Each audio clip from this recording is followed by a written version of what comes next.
Tales from the Treehouse. Hello, I'm Ben from Treehouse Theatre. I'm going to tell you a story, an old story, a myth or legend. These stories have been with us for hundreds, sometimes thousands of years. There are stories like them in every society and every ancient civilization that the world has ever seen. They often tell us things about how people understood the world or how it comes to be how it is. And even if the stories aren't true in a literal way, they always tell us something about what people are like or what life is for. So relax, shut your eyes, and enjoy the pictures of the story coming into your mind. Here we go. Theseus and the Minotaur by Nathaniel Hawthorne. In the old city of Troezen, at the foot of a lofty mountain, there lived, a very long time ago, a little boy named Theseus. His mother's name was Aethra. As for his father, the boy had never seen him.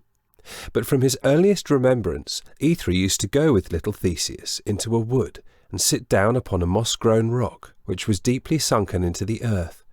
Here she often talked with her son about his father, and said that he was called Aegeus, that he was a great king, and ruled over Attica, and dwelt at Athens, which was as famous a city as any in the world. Theseus was very fond of hearing about King Aegeus, and often asked his good mother Aethra why he did not come and live with them at Troezen. "Ah, my dear son," answered Aethra with a sigh, "a monarch has his people to care of. The men and women over whom he rules are in the place of children to him, and he can seldom spare time to love his own children as other parents do. Your father will never be able to leave his kingdom for the sake of seeing his little boy." "But, well, dear mother," asked the boy, "why cannot I go to this famous city of Athens and tell King Aegeus that I am his son?" "That may happen by and by," said Aethra. "Be patient and we shall see. You are not yet big and strong enough to set out on such an errand." "But how soon shall I be strong enough?" Theseus persisted. "You are but a tiny boy as yet," replied his mother. "See if you can lift this rock on which we're sitting." The little fellow had a great opinion of his own strength. So grasping the rough rock, he tugged and toiled and got himself quite out of breath without being able to stir the heavy stone. It seemed to be rooted into the ground. No wonder he could not move it, for it would have taken all the force of a very strong man to lift it out of its earthy bed. His mother stood looking on, with a sad kind of a smile on her lips and in her eyes, to see the zealous and yet puny efforts of her little boy. She could not help being sorrowful at finding him already so impatient to begin his adventures in the world. "You see how it is, my dear Theseus," she said. "You must possess far more strength than now before I can trust you to go to Athens and tell King Aegeus that you are his son. But when you can lift this rock and show me what is hidden beneath it, I promise you my permission to depart." Many times he tried over the years, and many times he failed. But such was his enthusiasm to see his father and be named his son and heir before the court of Athens that he kept trying. Eventually he was grown into a strong young man, and he said, "Dear Mother Aethra, I have never felt half so strong as now. It is now time to make one earnest trial to remove the stone." Then Theseus bent himself in good earnest to the task, and strained every sinew, with manly strength and resolution. He put his whole brave heart into the effort. He heaved, he lifted, he resolved now to succeed, or else to perish there, and let the rock be his monument forever. Aethra stood gazing at him, and clasped her hands, partly with the mother's pride, and partly with the mother's sorrow. The great rock stirred. Yes, it was raised slowly from the bedded moss and earth, uprooting the shrubs and flowers along with it, and was turned upon its side. Theseus had conquered. While taking breath, he looked joyfully at his mother, and she smiled upon him through her tears. "Yes, Theseus," she said, "the time has come, and you must stay no longer at my side. See what King Aegeus, your royal father, left for you beneath the stone, when he lifted it in his mighty arms, and laid it on the spot whence you now removed it." Theseus looked, and saw that the rock had been placed over another slab of stone, containing a cavity within it, so that it somehow resembled a roughly made chest or coffer, of which the upper mass had served as a lid. Within the cavity lay a sword with a golden hilt and a pair of sandals. "That was your father's sword," said Aethra, "and those were his sandals. When he went to be king of Athens, he bade me treat you as a child until you should prove yourself a man by lifting this heavy stone. That task being accomplished, you are to put on his sandals, in order to follow in your father's footsteps, and to carry his sword, so that you may fight giants and dragons, as King Aegeus did in his youth." "I will set out for Athens this very day," cried Theseus. But his mother persuaded him to stay a day or two longer, while she got ready some necessary articles for his journey. When his grandfather, the wise King Pittheus, heard that Theseus intended to present himself at his father's palace, he earnestly advised him to get on board a vessel and go by sea. "The roads are very bad by land," quoth the venerable king, "and they are terribly infested with robbers and monsters. A mere lad like Theseus is not fit to be trusted on such a perilous journey all by himself. No, let him go by sea." But when Theseus heard of robbers and monsters, he pricked up his ears, and was so much the more eager to take the road along which they were to be met with. On the third day, therefore, he bade a respectful farewell to his grandfather, thanking him for all his kindness, and after affectionately embracing his mother, he set forth with a good many of her tears glistening on his cheeks, and some, if the truth be told, that had gushed out of his own eyes. But he let the sun and wind dry them, and walked stoutly on, playing with the golden hilt of his sword, and taking very manly strides in his father's sandals. I cannot stop to tell you hardly any of the adventures that befell Theseus on the road to Athens. It is enough to say that he quite cleared that part of the country of the robbers about whom King Pittheus had been so much alarmed. One of these bad people was named Procrustes, and he was indeed a terrible fellow, and had an ugly way of making fun of the poor travellers who happened to fall into his clutches. In his cavern he had a bed, on which, with great pretence of hospitality, he invited his guests to lie down.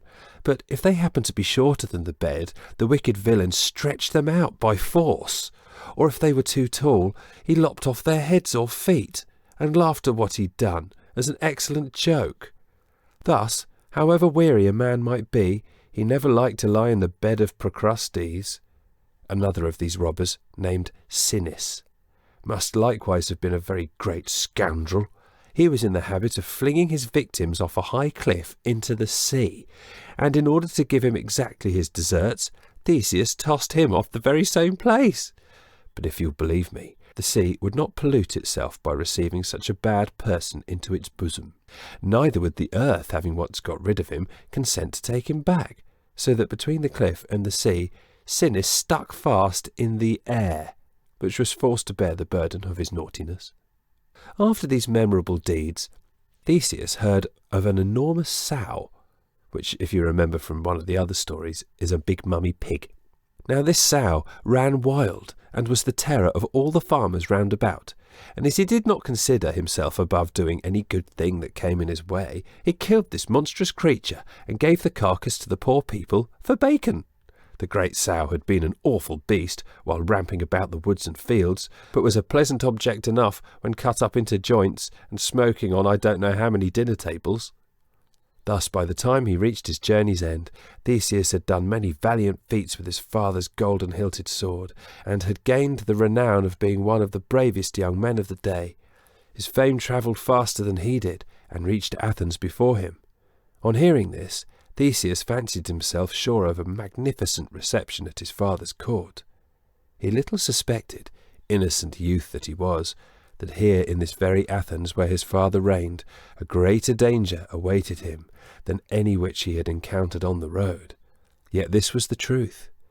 You must understand that the father of Theseus, though not very old in years, was almost worn out with the cares of government, and had thus grown aged before his time. His nephews, not expecting him to live a very great while, intended to get all the power of the kingdom into their own hands. But when they heard that Theseus had arrived in Athens, and learned what a gallant young man he was, they saw that he would not be at all the kind of person to let them steal away his father's crown and sceptre, which ought to be his own by right of inheritance. Thus these bad-hearted nephews of King Aegeus, who were the own cousins of Theseus, at once became his enemies. A still more dangerous enemy was Medea, the wicked enchantress, for she was now the king's wife, and wanted to give the kingdom to her son Medus, instead of letting it be given to the son of Aethra, whom she hated. It so happened that the king's nephews met Theseus and found out who he was, just as he reached the entrance of the royal palace.